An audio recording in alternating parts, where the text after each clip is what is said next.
ऐसा कोई साधन नहीं है जो जिस दुख में मैं डूबा हुआ हूँ, जिस शोक में मैं डूबा हुआ हूँ, वो मेरे शोक को दूर कर सके। स्वर्ग पर देवताओं के आधिपत्य की तरह इस धन धान्य संपन्न सारी पृथ्वी पर निष्कंटक राज्य प्राप्त करके भी मैं इस शोक को दूर नहीं कर सकूंगा। कौन सा शोक? कि अपने प्रियजनों को मैं अपने हाथों से मारूंगा। ये मेरे लिए कितने बड़े दुख की बात है।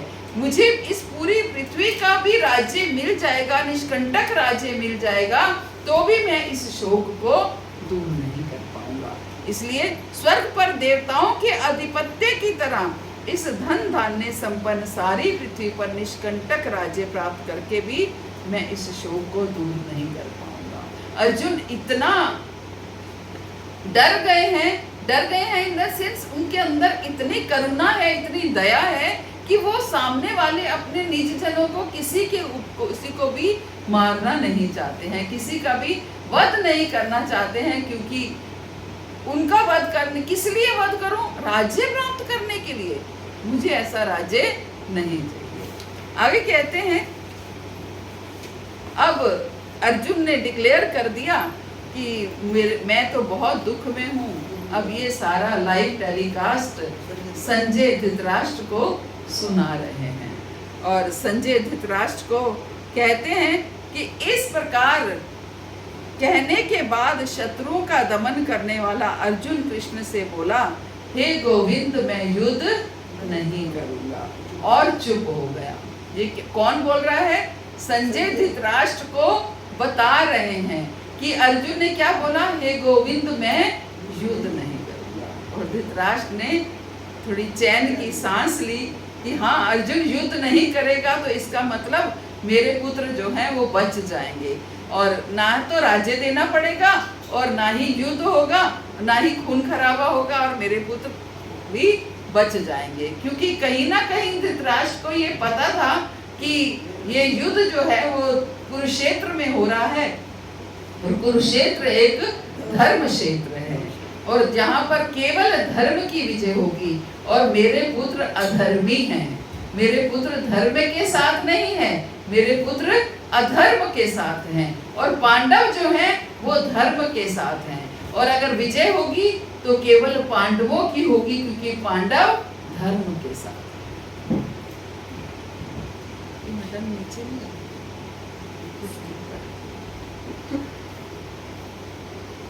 तो पांडव जो हैं वो धर्म के साथ हैं, इसलिए विजय होगी तो पांडवों की होगी। हे भरतवंशी, उस समय दोनों सेनाओं के मध्य शोकमग्न अर्जुन से कृष्ण ने मानो हंसते हुए ये शब्द कहे। अब जब अर्जुन ने ये डिक्लेयर कर दिया कि मैं युद्ध नहीं करूंगा, हे गोविंद मैं युद्ध नहीं करूंगा, तो अब भगवान ने अपनी वाणी को शुरू किया, जिसे हम गीता का उपदेश जिसको कहते हैं, जिसको हम एक्चुअल में भगवत गीता कहते हैं, वो ये दूसरे अध्याय के 11वें श्लोक से शुरू होती है। उससे पहले तो केवल अर्जुन और कृष्ण की वार्तालाप है कि वो युद्ध नहीं करना चाहते हैं, और अर्जुन युद्ध नहीं करना चाहता है और कृष्ण उनको युद्ध करने के लिए प्रेरित कर रहे हैं। और अर्जुन तरह तरह के लॉजिक्स दे रहे हैं कि वो युद्ध क्यों नहीं करना चाहते हैं, कि वो जो उनका वर्ण संकर पैदा हो जाएगा, वो जो कुछ भी युद्ध करके वो प्राप्त करेंगे वो उनके रक्त से सने हुए होंगे। मैं अपने गुरुजनों और को मारने से अच्छा है कि मैं स्वयं जो है आत्महत्या कर लूं। तो तरह तरह के लॉजिक्स दे रहे हैं अर्जुन, या फिर मैं भिक्षा मांग करके खा लूं। तो इन लॉजिक्स को छोड़ते हुए अब भगवान ने सोचा कि अब मेरा काम शुरू होता है। अब भगवान ने अर्जुन को कहना शुरू किया, समझाना शुरू किया। क्या बोले भगवान? श्री भगवान ने कहा, तुम पांडित्यपूर्ण वचन कहते हुए उसके लिए शोक कर रहे हो जो शोक करने योग्य नहीं है। भगवान क्या कर रहे हैं? डांट रहे हैं, अर्जुन को गुस्सा कर रहे हैं। किसके लिए शोक कर रहे हो? अर्जुन ने क्या बोला? मैं शोक में डूबा जा रहा हूं। 8वें श्लोक में अर्जुन क्या कह रहे हैं कि मुझे ऐसा कोई साधन नहीं दिखता जो मेरी इंद्रियों को सुखाने वाले इस शोक को दूर कर सके। मैं इस शोक में डूबा जा रहा हूँ, मुझे ऐसा कुछ नहीं दिख रहा कि मैं युद्ध करके ऐसा क्या प्राप्त कर लूंगा जो, इसलिए मैं शोक में डूबा जा रहा हूँ। तो भगवान क्या कह रहे हैं कि तुम पांडित्य पूर्ण ऐसे वचन बोल करके किसके लिए शोक कर रहे हो जो शोक करने योग्य नहीं है। तुम किसके लिए दुख मना रहे हो, किसके लिए शोक कर रहे हो जो शोक करने योग्य नहीं है। तुम पांडित्य पूर्ण, अपनी तरह से तो तुम बड़े बुद्धिमान हो, इतने अच्छे अच्छे तुमने लॉजिक्स दिए हैं कि वर्ण संकर हो जाएगा, स्त्रियां दूषित हो जाएंगी, और तुम जो है इससे तो भिक्षावृत्ति कर लो, इससे तो आत्महत्या, कई तरीके के तुमने लॉजिक्स दे दिए। ऐसा लगा कि तुम बड़े बुद्धिमान हो, लेकिन तुम कैसी बातें कर रहे हो, पांडित्य पूर्ण वचन, ऐसे बुद्धिमानों की तरह ऐसा लग रहा था कि तुम बड़े बुद्धिमान हो। तो तुम किसके लिए शोक कर रहे हो, जिनके लिए तुम शोक कर रहे हो वो शोक करने योग्य नहीं है। जो विद्वान होते हैं वो ना तो जीवित के लिए और ना ही मृत के लिए शोक करते हैं। अर्थात ऐसा क्यों कहा भगवान ने?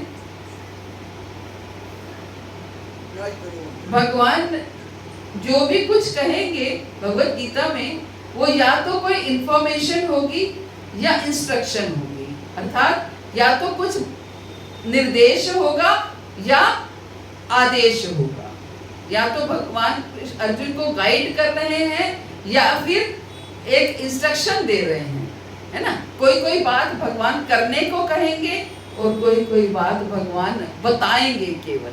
तो यहाँ भगवान क्या कह रहे हैं कि जो विद्वान होते हैं वो ना जीवित के लिए, वो ना तो जीवित के लिए और ना ही मृत के लिए शोक करते हैं। ना तो जीवित के लिए शोक करते हैं, ना मृत के लिए शोक करते हैं। क्यों?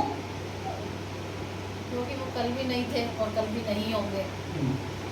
क्या कल भी नहीं? मतलब जो भीष्म पितामह, हम लोग ऐसे है ना, कल नहीं थे और कल नहीं होंगे, तो इसीलिए उनको आगे के लिए जो विद्वान होते हैं वो न जीवित के लिए शोक करते हैं न मृत के लिए शोक करते हैं, क्योंकि विद्वान जानते हैं कि ये शरीर तो नश्वर है ही, ये समाप्त तो होना ही है, और आत्मा जो है वो अनश्वर है, आत्मा शाश्वत है, आत्मा को कोई मार नहीं सकता है। इसलिए शोक किसके लिए करना है?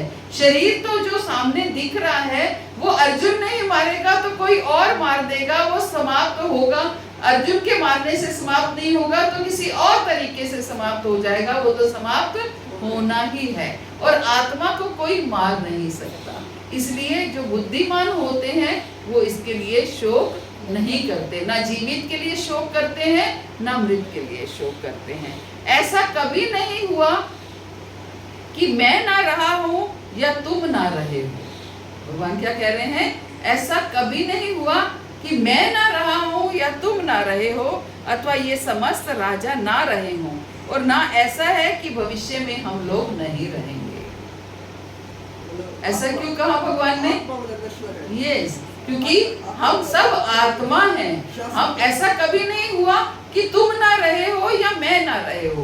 बेशक तुम अर्जुन के शरीर में ना रहे हो, कोई और शरीर धारण करके रहे हो, लेकिन तुम भी हमेशा से थे, मैं भी हमेशा से था, तुम भी हमेशा रहोगे और मैं भी हमेशा रहूंगा।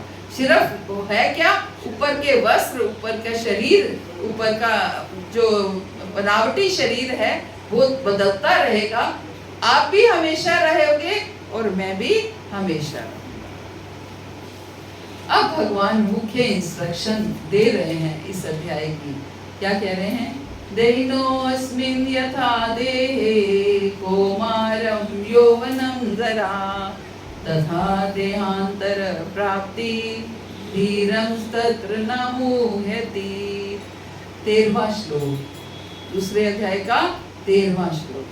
देहिनोऽस्मिन् यथा देहे कौमारं यौवनं जरा तथा देहांतर प्राप्ति धीरं तत्र न मुह्यति। देहिनो अस्मिन् यथा देहे कौमारं यौवनं जरा तथा देहांतर प्राप्ति धीरस्तत्र नामुह्यति। कौन गाएगा?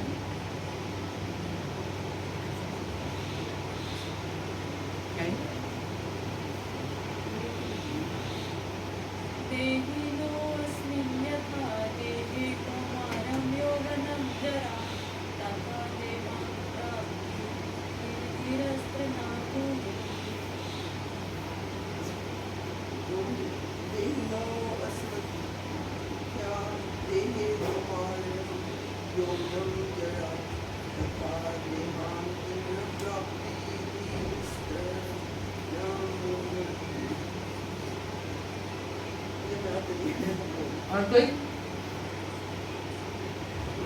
कोशिश करो, प्रयास करो। देहिनो अस्मिन् यथा देहे कौमारं यौवनं जरा तथा देहांतर प्राप्ति धीरस्त्र न मुह्यति। देहिनो अस्मिन् यथा देहे कौमारं यौवनं जरा तथा देहांतर प्राप्ति धीरस्तत्र न मुह्यति।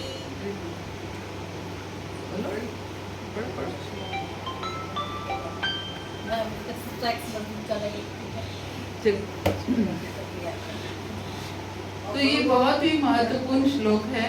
क्या कह रहे हैं भगवान? यस, इसको कंठस्थ करना है, इसको भी कंठस्थ करना है, इससे अगले श्लोक को भी करना है।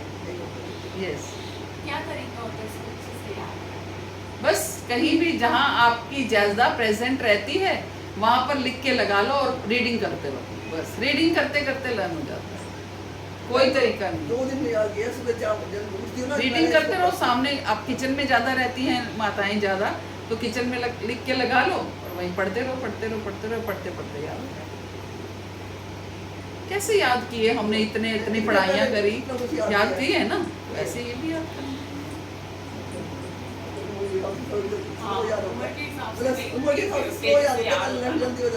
हाँ, टाइम ज्यादा लगता है उम्र के हिसाब से, लेकिन हो जाता है।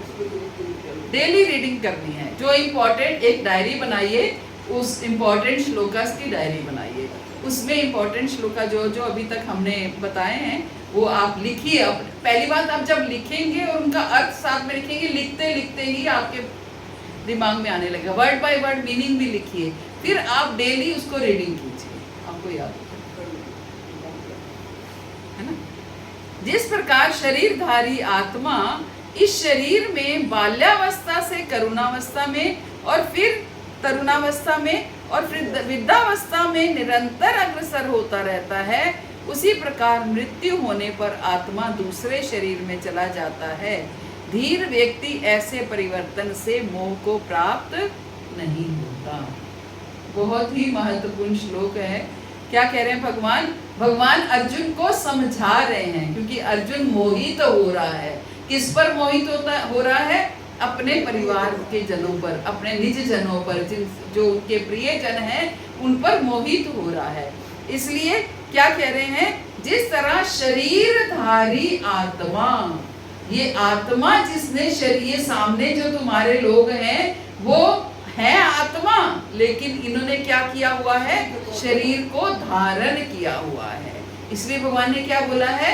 जिस तरह शरीरधारी आत्मा इस शरीर में बाल्यावस्था से तरुणावस्था में और फिर वृद्धावस्था में निरंतर अग्रसर होता है। कि होता क्या है? शरीर में जो आत्मा है, आत्मा ने शरीर धारण किया हुआ है। पहले वो क्या थी? बाल्यावस्था में, है ना, बचपन में। हमारे घर में मेरी बेटी की पिक्चर लगी है, बचपन की पिक्चर लगी है। घर में कोई भी आता है तो मैं उसको क्या बोलती हूँ? ये मेरी बेटी है। तो किसी ने अगर मेरी बेटी को अब देखा हुआ है तो कहेगा नहीं, ये तो आपकी बेटी नहीं है, आपकी बेटी तो बहुत बड़ी है, ये तो बच्ची है। लेकिन है तो मेरी बेटी ना, भले ही शरीर बदल गया है, अब उसका शरीर बदल गया है। पहले बचपन का शरीर था, फिर तरुणावस्था का शरीर हुआ, फिर युवावस्था का शरीर हुआ, फिर वृद्धावस्था का शरीर हुआ, और फिर वृद्धावस्था के बाद शरीर को छोड़ करके दूसरा शरीर धारण किया। तो भगवान ये समझाना चाहते हैं कि जैसे बाल्यावस्था जब हटती है, तरुणावस्था आती है, तो हम मोहित नहीं होते, हम रोते नहीं हैं, हम दुखी नहीं होते, हम परेशान नहीं होते। एक अवस्था हटी, बचपन गया, तरुणावस्था आई, तरुणावस्था गई, युवावस्था आई, तो हम मोहित नहीं होते, हम रोते नहीं हैं, हम विचलित नहीं होते हैं। युवावस्था गई, वृद्धावस्था आई, तो पता है वृद्धावस्था आएगी। तो जैसे बाल्यावस्था के बाद तरुणावस्था नेक्स्ट स्टेज है, तरुणावस्था के बाद युवावस्था नेक्स्ट स्टेज है, युवावस्था के बाद वृद्धावस्था नेक्स्ट स्टेज है, ऐसे ही वृद्धावस्था के बाद शरीर को छोड़ना, अगला शरीर धारण करना भी नेक्स्ट स्टेज है।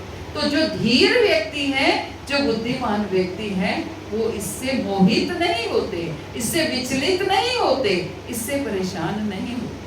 कहते हैं कि गर्भ में आते ही मरने की प्रक्रिया शुरू हो जाती है ना। जैसे ही जीव गर्भ में आता है तो मरने की प्रक्रिया शुरू हो जाती है। गर्भ में से बाहर आता है तो जो गर्भावस्था है उसकी मृत्यु हो गई। गर्भावस्था में जो उसको क्या बोलते हैं, भ्रूण बोलते हैं, भ्रूण की मृत्यु हो गई। अब वो एक बालक के रूप में आ गया। जब बच्चा जो है थोड़ा सा बड़ा हुआ, थोड़ा बचपन में आया, तो उसका बिल्कुल जो शावक वाली अवस्था है उसकी मृत्यु हो गई। फिर बचपन से जब तरुणावस्था में आया तो बचपन की मृत्यु हो गई। कितनी कविताएं बनती हैं, कहाँ गया वो बचपन, कैसा गया, है ना। तो बचपन की मृत्यु हो गई। अब वो जिसकी मृत्यु हो गई वो कभी हमें दिखता नहीं है। ऐसे ही जब बचपन समाप्त हो गया, बचपन की मृत्यु हो गई, तो बचपन हमें कभी दिखता नहीं है, भ्रूण हमें कभी दिखता नहीं है, तरुणावस्था अब हमें कभी दिखती नहीं है। अब युवावस्था में आया तो तरुणावस्था की मृत्यु हो गई, और वृद्धावस्था में आया तो युवावस्था की मृत्यु हो गई। मैं कभी कभी देखती हूँ, कई उस दिन हम लोग संडे को महाराज के आविर्भाव दिवस का प्रोग्राम था, तो वहाँ पर एक यंग डिवोटी एकदम वो नृत्य डांस कर रहे थे, एकदम जंप लगा के, बहुत ऊपर ऊपर जंप लगा के। मैंने लास्ट में उनको रोकर, आप बड़े ऊपर जंप लगा के डांस नृत्य कर रहे थे। तो मैं उनको देख रही थी कि मेरे पास भी ऐसी टांगे होती तो मैं भी ऐसा नृत्य कर सकती थी, है ना। वो युवावस्था थी, वो कर सकते थे, लेकिन हम उस युवावस्था को खो चुके हैं, है ना। तो जो अवस्था चली गई वो उसके लिए मोहित नहीं होना है। अब वो गई, हम वो समाप्त हो गई। अब जो है उसके, अब वृद्धावस्था के बाद ये शरीर छूटेगा तो अगला शरीर प्राप्त हो जाएगा। तो भगवान कहते हैं उससे मोहित नहीं होना है। हमें क्या, हम क्या है, हम वही आत्मा है जो चाहे तो भ्रूण में थी, भ्रूण में भी वही आत्मा होती है। आत्मा कब प्रवेश कर जाती है, जब पुरुष जो है स्त्री के गर्भ में एक जो अपना वो छोड़ता है, क्या बोलते हैं उसको, वीर्य छोड़ता है, तो उसी से ही आत्मा प्रवेश कर जाती है। फिर उस आत्मा को शरीर अलग अलग समय पे मिलता रहता है। पहले बेर के साइज का, फिर थोड़ा उससे बड़ा, फिर थोड़ा उससे बड़ा, शरीर अलग अलग मिलता है। केवल जिस समय वीर्य छोड़ा जाता है उसी समय आत्मा प्रवेश कर जाता है, अंडाणु प्रवेश कर जाते हैं, है ना। वो आत्मा तो प्रवेश कर गई। अब उस आत्मा का जो शरीर है वो अलग अलग साइज का बनता रहता है। इस बात को, ये भगवत गीता का जिस्ट है। इस बात को अगर हम समझ लेंगे, इससे क्या समझ में आती है कि हम सब क्या हैं, हम सब नश्वर नहीं हैं, हम सब अनश्वर हैं, हम सब आत्माएं हैं, हम शरीर नहीं हैं। आज हमें ये शरीर मिला हुआ है, कल दूसरा शरीर मिलेगा, लेकिन पूरा जीवन हम जो गलती करते हैं, जिसकी वजह से हम परेशान रहते हैं, वो गलती क्या होती है कि हम अपने आप को शरीर मानते रहते हैं। और सारे कार्य इस शरीर के संबंधित करते हैं।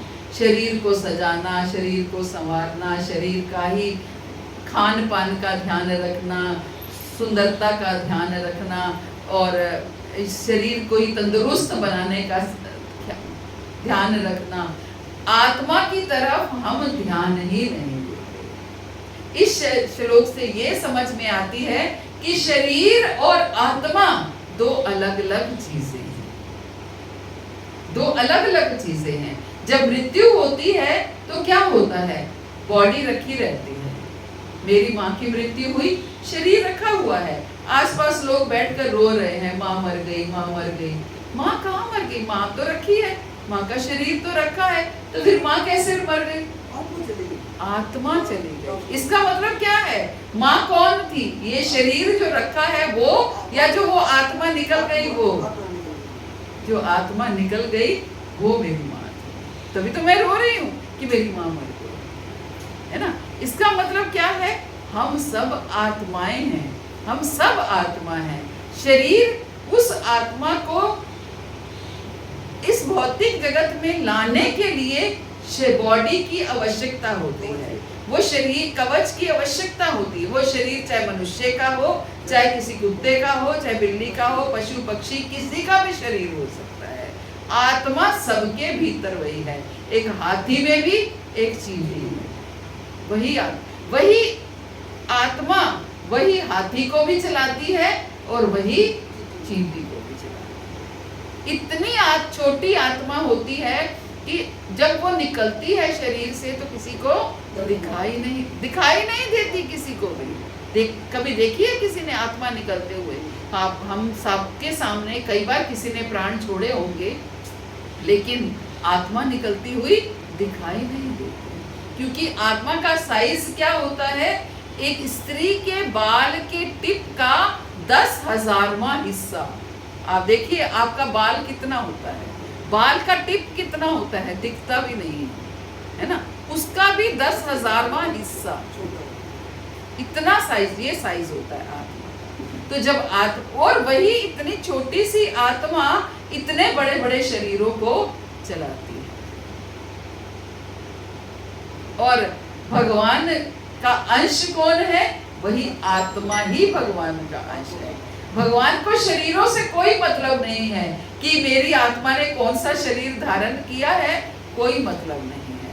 इसलिए तो चाहे पशु का शरीर हो, चाहे पक्षी का हो, चाहे मनुष्य का हो, भगवान को सभी प्रिय हैं, क्योंकि भगवान के सभी अंश हैं। इसलिए जो लोग मांसाहार करते हैं भगवान को वो प्रिय कभी नहीं हो सकते, क्योंकि वो क्या है? उन्होंने उनको परेशान किया जो भगवान के ही अंश है। तो इसको अगली क्लास में आपको कंठस्थ करना है इस श्लोक को, और अच्छे से इसका तात्पर्य पढ़िए। भगवद गीता में प्रभुपाद ने बहुत सुंदर तात्पर्य दिया है, तो आप लोग तात्पर्य घर में पढ़ा कीजिए। मैं मुख्य अपनी भाषा में इसको समझा देती हूँ, लेकिन आप तात्पर्य अवश्य पढ़ा कीजिए। हरे कृष्णा। श्री प्रभुपाद की जय, गुरु महाराज की जय। आप सब